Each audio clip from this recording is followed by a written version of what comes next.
ಇನ್ನು ಚನ್ನಪಟ್ಟಣದಲ್ಲಿ ನಿಖಿಲ್ ಕುಮಾರಸ್ವಾಮಿ ಸೋಲಿಗೆ ಕಾರಣ ಏನು, ಯೋಗೇಶ್ವರ್ಗೆ ಪ್ಲಸ್ ಆಗಿದ್ದು ಏನು, ಬನ್ನಿ ರಿಪೋರ್ಟ್ ನೋಡೋಣ.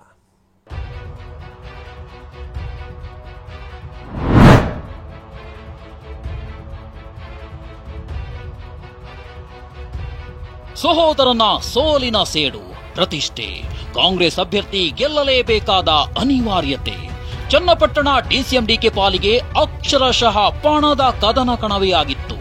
ಬೆಂಗಳೂರು ಗ್ರಾಮಾಂತರದಲ್ಲಿ ಡಿಕೆ ಸುರೇಶ್ ಸೋತಿದ್ದೇ ತಡ ಡಿಕೆ ಎದೆಯಲ್ಲಿ ಕಿಚ್ಚು ಧಗಧಗ ಅಂತಾನೆ ಉರಿಯುತ್ತಿತ್ತು. ಅಂದು ಬಿಜೆಪಿ ಜೆಡಿಎಸ್ ಯಾವ ತಂತ್ರಗಾರಿಕೆ ಬಳಸಿ ಡಿಕೆ ಸುರೇಶ್ ಕಟ್ಟಿ ಹಾಕಿದ್ರು ಅದೇ ಹಾದಿಯಲ್ಲಿ ಹೆಜ್ಜೆ ಇಟ್ಟ ಡಿಕೆ ಸಿಪಿವೈ ಮೂಲಕ ಬೆಂಗಳೂರು ಗ್ರಾಮಾಂತರದ ಸೇಡನ್ನ ತೀರಿಸಿಕೊಂಡಿದ್ದಾರೆ.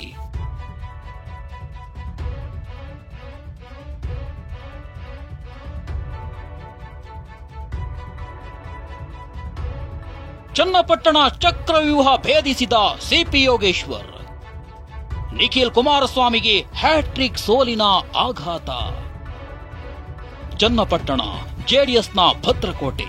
ಕುಮಾರಸ್ವಾಮಿ ಮಂಡ್ಯ ಲೋಕಸಭೆಗೆ ಜಂಪ್ ಆಗಿದ್ರು ಚನ್ನಪಟ್ಟಣ ತಮ್ಮದೇ ಕ್ಷೇತ್ರ ಅಂತ ದಳಪತಿ ಹೇಳ್ತಿದ್ರು. ಆದ್ರೆ ಮಿನಿ ಯುದ್ಧದ ಫಲಿತಾಂಶ ದಳ ನಾಯಕರ ಲೆಕ್ಕಾಚಾರಗಳನ್ನೇ ಉಲ್ಟಾ ಮಾಡಿದೆ. ಹಾಗಾದ್ರೆ ಚನ್ನಪಟ್ಟಣದಲ್ಲಿ ಯೋಗೇಶ್ವರ್ಗೆ ಗೆಲುವಿನ ಕಾರಣ ಏನಂತೀರಾ? ಅದನ್ನೇ ಎಳೆ ಎಳೆಯಾಗಿ ತೋರಿಸ್ತೇವೆ ನೋಡಿ. ಚನ್ನಪಟ್ಟಣದಲ್ಲಿ ಡಿಕೆ ಬ್ರದರ್ಸ್ ತಂತ್ರಗಾರಿಕೆ ತುಂಬಾ ಎಫೆಕ್ಟಿವ್ ಆಗಿಯೇ ಇತ್ತು. ಇದರ ಜೊತೆಗೆ ಡಿಕೆ ಹಾಗೂ ಡಿಕೆ ಸುರೇಶ್ ಯೋಗೇಶ್ವರ್ ಪರ ಜಂಟಿಯಾಗಿ ಅಬ್ಬರದ ಪ್ರಚಾರ ಮಾಡಿದ್ರು. ಕ್ಷೇತ್ರದಲ್ಲಿ ದಲಿತ ಮತ್ತು ಮುಸ್ಲಿಂ ಮತಗಳ ಒಗ್ಗಟ್ಟು, ಒಕ್ಕಲಿಗ ಮತಗಳು ಯೋಗೇಶ್ವರ್ಗೆ ವರದಾನ ಆಗಿವೆ. ಪ್ರಚಾರದ ವೇಳೆ ದೇವೇಗೌಡರ ಕುಟುಂಬದ ಬಗ್ಗೆ ಯೋಗೇಶ್ವರ್ ತುಟಿ ಬಿಚ್ಚಿರಲಿಲ್ಲ. ಟಿಕೆಟ್ ಸಿಗೋದಕ್ಕೂ ಮೊದಲೇ ಕ್ಷೇತ್ರದಲ್ಲಿ ಪ್ರಚಾರ ಮಾಡಿದ್ರ ಜೊತೆಗೆ ಯೋಗೇಶ್ವರ್ಗೆ 2 ಬಾರಿ ಸೋತಿರುವ ಸಿಂಪತಿ ಕೈ ಹಿಡಿದಿದೆ. ಇದೆಲ್ಲದರ ನಡುವೆ ಕುಮಾರಸ್ವಾಮಿ ವಿರುದ್ಧ ಜಮೀರ್ ಹೇಳಿಕೆ ಪರಿಣಾಮ ಬೀರಿಲ್ಲ. ಗ್ಯಾರಂಟಿ ಯೋಜನೆ ಸರ್ಕಾರದ ಪರ ಜನರ ಒಲವಿದ್ದು ಯೋಗೇಶ್ವರ್ ಗೆಲುವಿಗೆ ಅನುಕೂಲ ಆಗಿದೆ. ನಿಖಿಲ್ ಕುಮಾರಸ್ವಾಮಿ ಸೋಲಿಗೆ ಕಾರಣಗಳೇನು ಅಂತ ನೋಡೋದಾದ್ರೆ, ಚನ್ನಪಟ್ಟಣವನ್ನ ಕುಮಾರಸ್ವಾಮಿ ಬಿಟ್ಟು ಹೋಗಿದ್ರ ಪರಿಣಾಮ ಇಂದು ಕ್ಷೇತ್ರ ಕಳೆದುಕೊಳ್ಳುವ ಸ್ಥಿತಿ ಬಂದಂತಾಗಿದೆ. ಕ್ಷೇತ್ರದಲ್ಲಿ ಯೋಗೇಶ್ವರ್ಗೆ ಟಿಕೆಟ್ ಕೊಡಲು ಒಪ್ಪದೇ ಇದ್ದ ಅಸಮಾಧಾನ ಕಾಂಗ್ರೆಸ್ಗೆ ಮತ ಬ್ಯಾಂಕ್ ಆಗಿದೆ.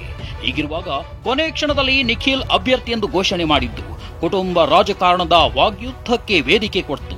ಕ್ಷೇತ್ರದ ಮತದಾರರೇ ಕುಟುಂಬ ರಾಜಕಾರಣವನ್ನ ಒಪ್ಪಿಲ್ಲ. ಇನ್ನು ಕುಮಾರಸ್ವಾಮಿ ಸಿಎಂ ಆಗಿದ್ದಾಗ ಅಭಿವೃದ್ಧಿ ಮಾಡದೇ ಇದ್ದಿದ್ದು ಒಂದು ಕಾರಣ ಆದ್ರೆ, ಚನ್ನಪಟ್ಟಣ ಗ್ರಾಮಾಂತರ ಭಾಗದ ಮೇಲೆ ಹೆಚ್ಚು ಅವಲಂಬನೆಯಾಗಿದ್ದು ಮತ್ತೊಂದು ಕಾರಣ ಆಗಿದೆ.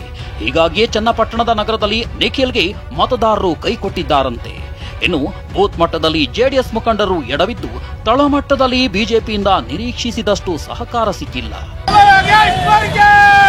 ಅದೇನೇ ಹೇಳಿ, ತಂತ್ರಗಳ ಆಟದಲ್ಲಿ ಯೋಗೇಶ್ವರ್ ಗೆದ್ದು ಬೀಗಿದ್ರೆ ನಿಖಿಲ್ ಕುಮಾರಸ್ವಾಮಿ ಗೆಲುವಿನ ಓಟ ಅರ್ಧ ದಾರಿಯಲ್ಲಿ ನಿಂತು ಹೋಗಿದ್ದಂತೂ ಸುಳ್ಳಲ್ಲ.